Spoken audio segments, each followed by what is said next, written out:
Hi అండి, welcome back to my channel. అందరూ ఎలా ఉన్నారు? మేమైతే చాలా బాగున్నామండి. ఇవాళ మరో కొత్త రెసిపీతో మీ ముందుకు వచ్చేసాను. కొత్త రెసిపీ ఏంటి అనుకుంటున్నారా? కొబ్బరి మామిడికాయ పచ్చడండి. అన్నం లేకే కాదు, ఇడ్లీ దోశలేకి కూడా చాలా సూపర్ టేస్టీగా ఉంటుందండి. చాలా సింపుల్ ఇంగ్రీడియంట్స్తో ఈ పచ్చడిని చాలా ఈజీగా తయారు చేసుకోవచ్చండి. దానికి కావాల్సిన ఇంగ్రీడియంట్స్ మ్యాంగో కొబ్బరి 1 కప్ వరకు తీసుకుంటే మ్యాంగో 1/2 కప్ వరకు తీసుకోండి. మీ కారానికి తగ్గట్టుగా మిర్చి, పల్లీలు 1 టేబుల్ స్పూన్ పల్లీలు. చాలా అంటే చాలా బాగుంటుంది. పల్లీలు కళాయి పెట్టి ఆయిల్ కూడా ఏమీ వేయకుండా కొద్దిగా బాగా వేగే వరకు వేయించుకోండి. ఈ మ్యాంగో అనేది బాగా పుల్లగా ఉంటే కొద్దిగానే తీసుకోండి. మీ పులుపుకు తగ్గట్టుగా మాత్రమే మ్యాంగో తీసుకోవాలి, ఎందుకంటే చింతపండు బదులు ఇక్కడ మ్యాంగో వాడుతున్నాము.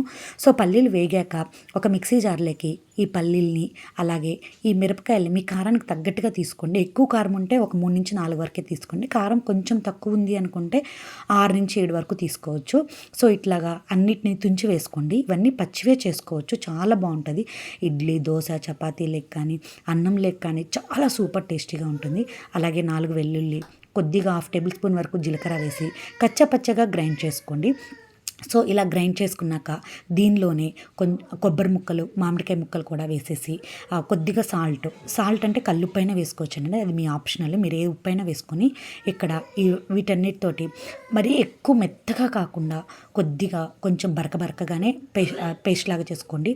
అప్పుడు ఈ పచ్చడి అనేది మీరు అన్నం లెక్క కానీ దీంట్లోనే వేసుకొని తింటూ ఉంటే ఆ పులుపు కొబ్బరికి అసలు చాలా సూపర్ టేస్టీగా ఉంటుంది. చాలా సింపుల్గా ఈ పచ్చడిని తయారు చేసుకోవచ్చు. మీకు అన్నం ఏమి వేసుకొని తినబుద్ధి కానప్పుడు ఇలా వేసుకొని చేసుకున్నారు అంటే చాలా బాగుంటుందండి. ఈ కొబ్బరితోటే మొత్తం అన్నాన్ని లాగిచ్చేస్తారు, అంత సూపర్ టేస్టీగా ఉంటుంది.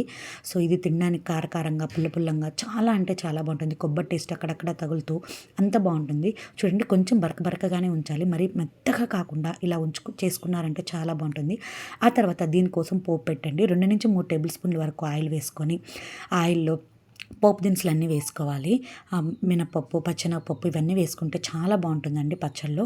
ఇవన్నీ వేసుకున్నాక అలాగే 2 నుంచి 3 అలాగా ఎండుమిర్చిని కూడా తుంచి వేసుకోవాలి.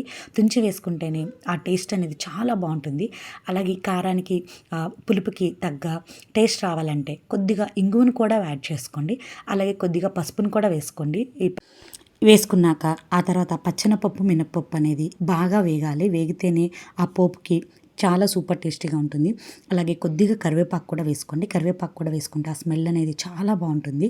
ఇలాగా అన్నీ వేగాక మనం మామిడికాయ మిక్సీ వేసి పెట్టుకున్నాం కదా, దాన్ని పక్కన పెట్టుకొని దానిలో ఈ పోపు మొత్తం వేగాక ఆ పోపులో వేసేసి కొంచెం పచ్చి స్మెల్ పోయే వరకు ఆ పచ్చడిని వేసేసి కొంచెం పచ్చి స్మెల్ పోయే వరకు బాగా వేయించుకున్నాక అప్పుడు చాలా సూపర్ టేస్టీగా ఉంటుందండి.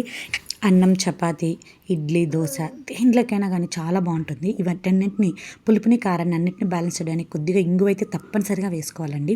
ఆ ఇంగువ కూడా వేగాక అప్పుడు మనం మిక్సీకి గ్రైండ్ చేసి పెట్టుకున్న దాన్ని దీనిలో వేసేసి పచ్చి స్మెల్ పోయే వరకు బాగా వేగనివ్వాలి.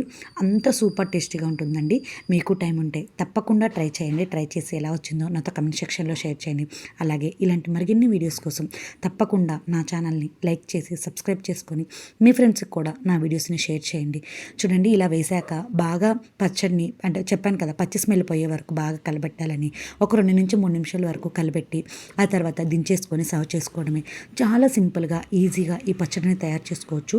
చాలా అంటే చాలా బాగుంటుంది. లొట్టలు వేసుకుంటూ పిల్లల నుంచి పెద్దల వరకు తింటారండి. తప్పకుండా ట్రై చేయండి. ట్రై చేసి ఎలా వచ్చిందో నాతో కమెంట్ సెక్షన్లో షేర్ చేయండి. అయిపోయాక స్టవ్ ఆఫ్ చేసేసుకొని సర్వ్ చేసుకోవడమే. చూసారా ఎంత సింపుల్గా, ఈజీగా ఈ పచ్చడి తయారు చేసుకోవచ్చో. తప్పకుండా ట్రై చేయండి. Thanks for watching this video. Thank you so much.